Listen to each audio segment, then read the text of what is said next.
And now I'm talking to Pierre Klein from ATD Fourth World, Ireland. Pierre, how's it going? Well, hello, Darren. Well, we are just very busy.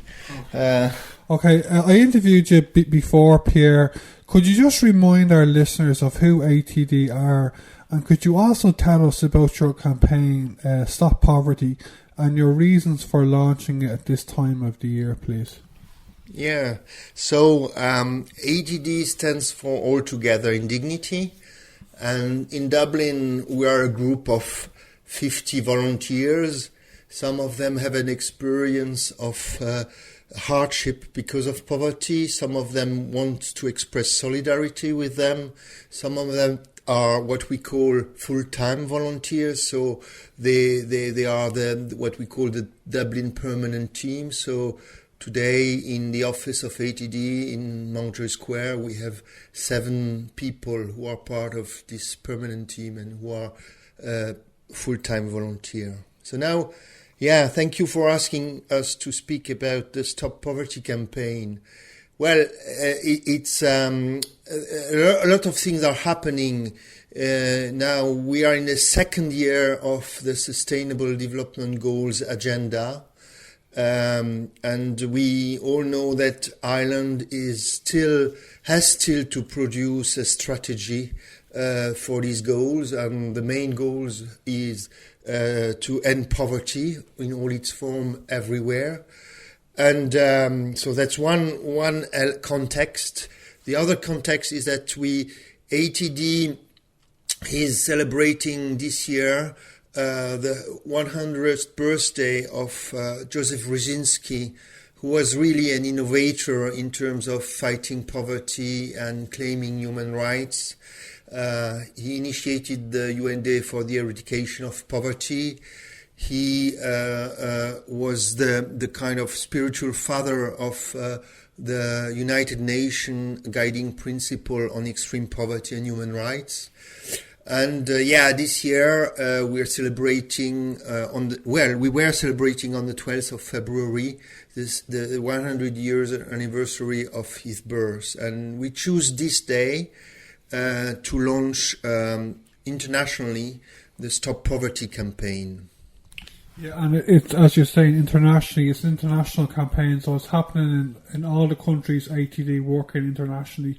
Like how many countries do you work in, do you know? And you originally set up in France, weren't you? Yes. Well, currently ATD has projects in around 40 countries around the world and friends in most of the countries of the world.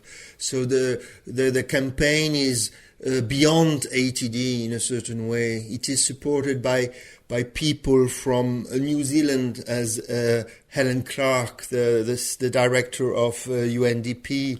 It is supported in Ireland by people who are not ATD people, but friends, and who created their own big commitment against poverty. Sister Stan with Focus Island, Peter McVerry with the Peter McVerry Trust, and many others. So it's much beyond just the connection of ATD. Yeah, and what are you calling for in particular, and what are you asking people in Ireland who want to end poverty to do? So there is a message in the call, and then there are two main demands. I would say that the message is that we have to recognize the fact that living in poverty is really a form of violence. I'm just quoting Gandhi, who said, poverty is the worst form of violence. So we could debate, is it the worst form of violence? But anyway, there is an issue about living in poverty and being put constantly under stress, under humiliation, under a situation where you have no choice. And this is basically trauma.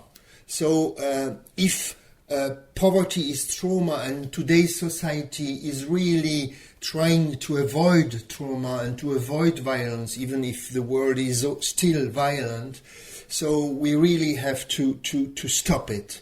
as you say, stop the violence of poverty.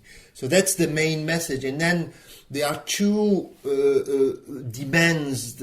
One is to say, if we want to really improve the way we stop poverty, we really have to learn from the people who know what it means. So we really have to involve people with this experience of being put aside and being traumatized by poverty to be involved in the design, in the thinking, in the commitments, in the project. So we could say, well, but they are in many projects and they are supported project by projects. That's not what we are telling. We are saying, are they the leaders of the project? Are they experts when the government design anti-poverty policies? That's the issue. And the second thing is, we still have to make a lot of efforts to come together. Today in Ireland, I know so many people who are committed in their own way and in a good way against poverty in many NGOs. And I think we don't realize how strong we are. But we don't act together. I'm convinced by that. We still have our issues of my organization has to be known, has to be quoted, has to be funded. And in a certain way, we lost.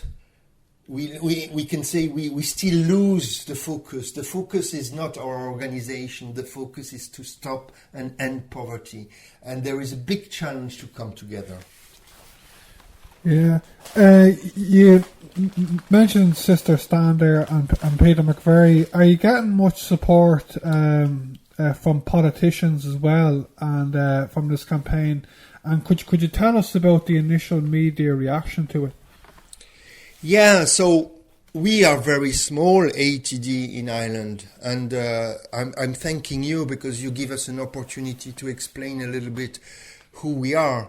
But for the first time, I would say, since I'm here in the team of ATD, which is 3 years, we had much more coverage by media than we had before, at least for the 3 years I was in. Of course, we always have coverage of the UN Day for the Eradication of Poverty, the 17th of October, in which ATD, but with many others, is involved. But as an ATD initiative, we never got coverage, at least as I know. So I'm happy it's a start, and it's a good start.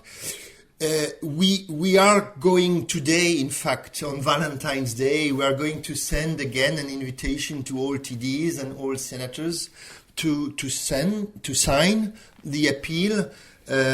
Some people in Ireland who signed it already are maybe known in the anti-poverty sector. Fintan Farrell, who has been involved in Ireland and for a long time the director of European Anti-Poverty Network in Brussels. Hugh Fraser, who is maybe not so known by the public, but who is really a great proud for Ireland because he has been for a long time one of the main experts about social and anti-poverty policy at European level.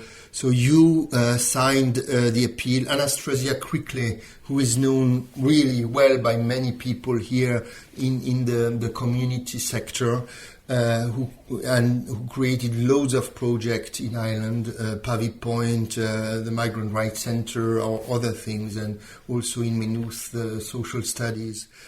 Gillian Van Turnhout, who has been senator, but also we know her for her involvement for children's rights.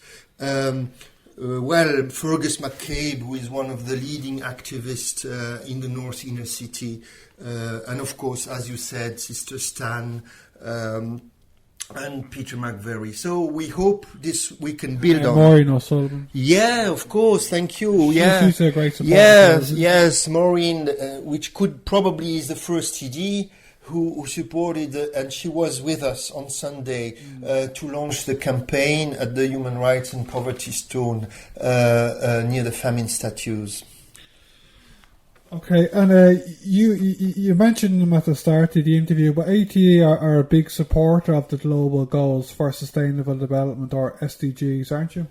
Yes. Well, we are really happy that in now just 2 weeks' time, the Coalition 2030 will be launched in Dublin in Mansion House on the 1st of March. ATD has been involved in the MDGs, in the evaluation of the Millennium Development Goals, and we went to the UN and we said, look, as they were set up, the Millennium Development Goals really created two divided people. The 50% who were supposed to come out of poverty, and the 15% people who were still in poverty at the end of the program. So we said now we have to create a new agenda with a promise to leave no one behind. So ATD, of course, is involved in many issues regarding the 17 goals, and we could also say even environmental issue like climate change is very important for us, because we know it's the poorest communities in the world who will probably be affected first by all the climate disturbances because of climate change. So we are completely committed to all goals and to this idea of what does it mean to leave no one behind, and can we grow together as a society, as a communities, to make sure that nobody is left behind. Okay, Pierre, is there anything else you want to say before we finish up? And just at the end of the interview, do you want to give a bit of summary, like, to our listeners who agree with you that we want to stop poverty, about like how they can get involved, and just what your message is on this campaign?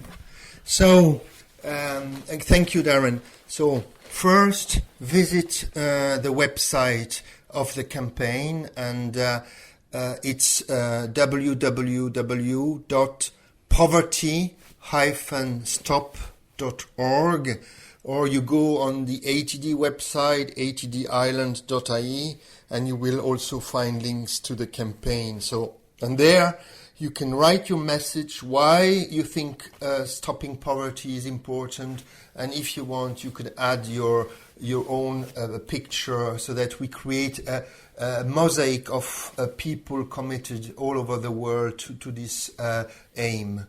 And then from now until the 17th of October, the End Poverty Day, which will be marked also strongly all around the world, we are carrying to collect commitments on the website, but we have also 3 major projects we are going to run in Ireland, and mainly in Dublin, and they are going to start gradually in the coming weeks.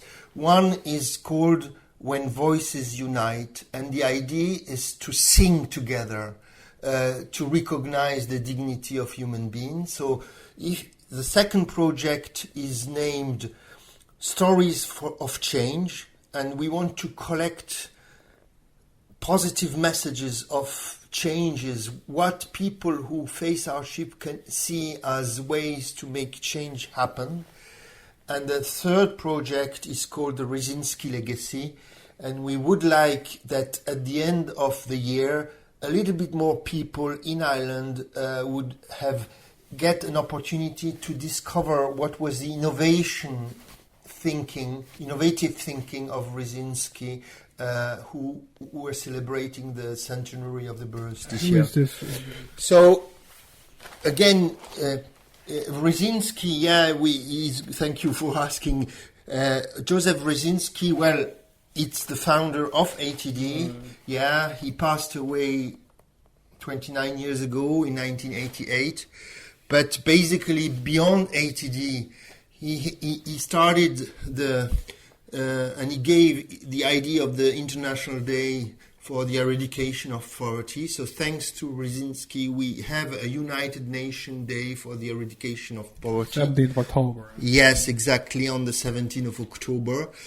thanks Brzezinski, the United Nations agreed to work on the question how poverty is a violation of human rights.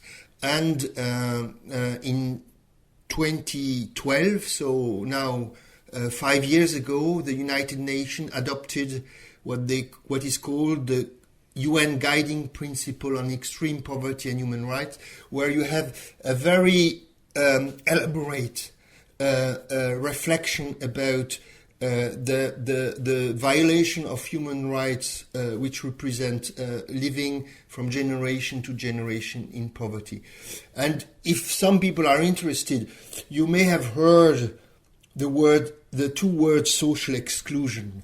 And it's a word, you could say it's what we call now an element of language, or sociologues are using this term as a concept. But the first time social exclusion was used as two words together to explain the process lived by people in Europe in the 70s. It's in a book written by a sociologue named Jules Clanfer and by Joseph Brzezinski, founder of ATD. So in a certain way, he gave also intellectual tools to academics, to practitioners and to anti-poverty campaigners to say there is something happening in our rich societies which we don't understand well, and which puts at the bottom of our society and condemns, traps people. And if we don't manage to change this, we will take, for generation and generation and for centuries, we'll take poverty with us, and we will always have soup kitchen, which he really refused, or we will always have people who are really in a way damaged by poverty. And we know that life expectancy in poor areas is sometimes 10, 15 years lower than life expectancy in other areas. And these health inequalities is something we shouldn't accept. Okay, Pierre, it was great talking to you. Good luck with the campaign, and I hope to come back to you over the next few weeks or months to talk more about your three projects, But thanks very much, Pierre. Right? Thank you, Darren. Yeah, you're most welcome, and there will be nice sound to record, when we sing together, so you're most welcome. Right. Yeah. Thanks. Yeah.